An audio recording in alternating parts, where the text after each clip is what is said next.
This is wildlife biologist Eric Orff with my New Hampshire Fish and Wildlife YouTube channel, and this morning I'm at the Fishing Game headquarters in Concord, New Hampshire, the New Hampshire Fishing Game headquarters, talking to Jason Smith, the chief of the Fisheries Division, the Freshwater Fisheries Division. Jason, tell me a little bit about how'd you get started at Fishing Game, and how long have you been working here at Fishing Game? I got started back in the early 90s when I was a member of our boat access maintenance program, working part-time while I was at UNH. I then got done at UNH with a degree in marine and freshwater biology. Took a full-time position with the department on our in-house construction crew doing carpentry and various other things. I stuck that out for 4 years, and eventually I got a fisheries job up at our Warren Fish Hatchery. Okay. Spent 6 years raising fish, heavily involved with the Merrimack Salmon Restoration Program up there. And then when an opportunity opened up in New Durham at our Powder Mill Fish Hatchery, I was hired to be the superintendent there. Spent a few years there, and eventually at the time we had a fish culture operations supervisor, so I took that promotion and came back here to headquarters where I got started. And then after a few years of doing that, I was blessed and very fortunate to get this current position that I'm in, which is the chief of the Inland Fisheries Division. Awesome. Well, listen, we've had folks online the last few weeks talking about, well, because of the drought, Fishing Game didn't do any fall stocking. Is that true or not true? That is not true. We did a fair amount of stocking. We will be sending out a press release before Christmas with some more details. But yes, we do 3 types of stocking. We do a 2-year-old rainbow trout program for ice fishermen up out of our Twin Mountain hatchery. We also have our broodstock program. That's a byproduct of our egg procurement, where after we take the eggs from the adult fish and fertilize the eggs, we recondition them in the hatchery for a couple weeks and put those out for anglers. And we also do what's called a inventory reduction. We can only carry so much due to our limited capacity in our hatcheries, so we get within 10 or 12% of our spring targets and surplus the rest to give people additional opportunity. How many was that this year? I'm not sure. I don't have the exact numbers. But a lot of that varies on what type of survival we have. Okay. In the hatcheries, we had a pretty good year. We didn't have any mishaps where our plug pipes up in the middle of the night, and we didn't lose power for any extended. So we had a good year. 2020 was a good time to have a good year. We needed one. So several thousand, no doubt. At least, yes. Yeah. Now, I did a little thing on Berry Brook the other day. Tell us a little story about Berry Brook, and it's stocked with browns. How many go in there, and how often, and where are those fish raised, or where do they come from? So the brown trout that we stock in Berry Brook started back in the early 60s.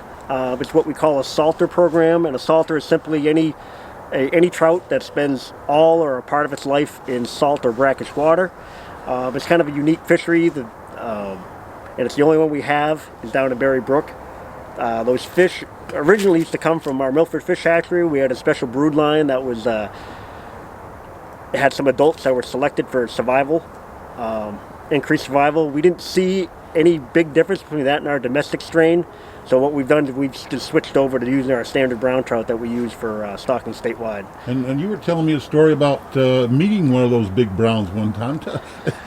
Retell that story. I did. I was out striper fishing in the mouth of Piscataqua one day, probably 25 years ago, and I was catching schoolie stripers, and right in the middle of all those schoolie stripers, I ended up catching a very robust, I believe it was 23 or 24 inch long brown trout that, was probably well over 3 pounds, and it was just very bizarre. And I remember like yesterday, because you rarely see a schoolie striper go tail walking out across the ocean like that. But this was a fun deal on a fly rod, and I wish I had a smartphone at the time, or at least got a picture of it, because now you're taking my word for it. Yeah, well, and I bet there's a few more of those dancing around down there right now. I'm sure there are. I think they're not, right? The big ocean.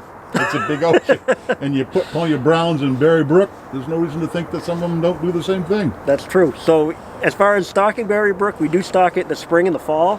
We stock it usually in October with about 2,500 adult brown trout, and we stock it again in March or April, so there's a spring fishery as well. And current regulations are artificial lure or fly only, single point barbless hook, and catch and release. Nice. And the water, basically, because it's right near the ocean, a half mile away, it stays open most of the winter, based on my memory anyways. And so right now, what's going on in the hatcheries? What's going on for raising the trout? How many trout are raised and released each year in New Hampshire, and what's happening with them right now? So as I mentioned earlier, we do have our own brood stock and our brood lines within our hatcheries. So a lot of the hatchery staff right now are fortunate to have a little indoor work in these cold days. We have a lot of eggs that need tending to. We have a lot of fry that are starting to commence feeding. So you have, these fry, when they come up, their metabolism is very high and they need to be fed almost every hour. So they take a lot of care, a lot of indoor work, and it's a lot of stuff that a lot of people don't see because it happens indoors and it happens in the winter. I stop at the hatcheries when I was employed here at Fishing Game, and I sure enjoyed, being part of it, even though it was an observer of how they spend so much time and care nurturing these fish. Yep, it's definitely a 24/7, 365, and we have some of the most dedicated folks you'll ever find working in our hatchery system. And they do a great job. Yeah. And raise, would you say, a million catchable fish? We stock nearly 1 million catchables every year, and we also do various things like we stock nearly 50 remote ponds, high altitude ponds. We contract out a helicopter for a remote pond stocking program.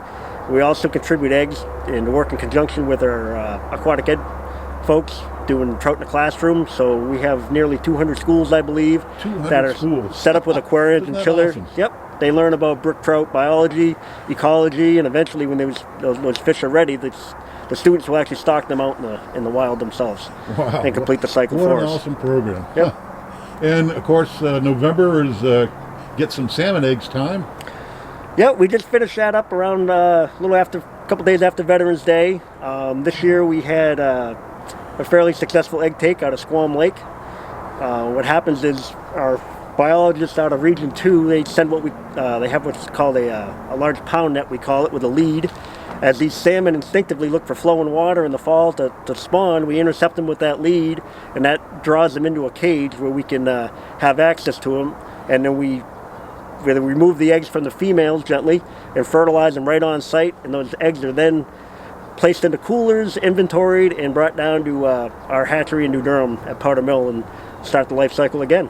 Yep, so there we go. Thank you very much. We got salmon because of the hard work of our fisheries biologists and technicians, and then the hatchery workers that do so much work for us. So bringing New Hampshire fishermen 1 million catchable fish a year. What an awesome program. Hard work by our hatchery staff and fisheries biologists and technicians in the whole office. We've got a whole fisheries division that carries on year-round to bring us fishermen 1 million fish to catch here in New Hampshire. Nice work, Jason. Thank you very much. And thank you, New Hampshire Fish and Game. Thank you very much.